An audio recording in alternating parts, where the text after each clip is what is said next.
রাজধানীর বনানীতে এফআর টাওয়ারে ভয়াবহ আগুন লেগেছে। বনানীর ২৭ নং রোডে হোটেল সারিনার বিপরীত দিকে এফআর টাওয়ারে বৃহস্পতিবার দুপুর ১:১টার দিকে আগুন দৃশ্যমান হয় বলে প্রত্যক্ষদর্শীরা জানিয়েছেন।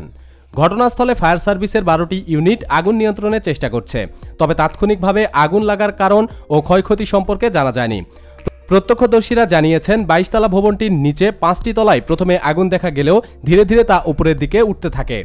ঘটনাস্থলে উপস্থিত আরও একজন প্রত্যক্ষদর্শী মাসুদ রানা জানান, আগুন লাগার পর ভবনটি থেকে প্রচুর কালো ধোঁয়া কুণ্ডুলি পাকিয়ে বের হচ্ছে।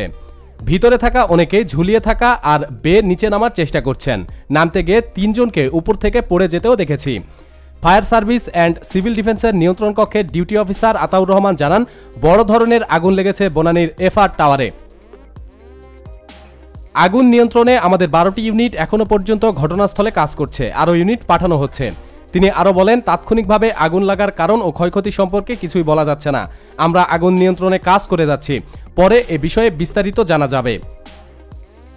এদিকে আশপাশের ভবনগুলোতে কাজ করা কয়েক হাজার মানুষ রাস্তায় নেমে এসেছেন।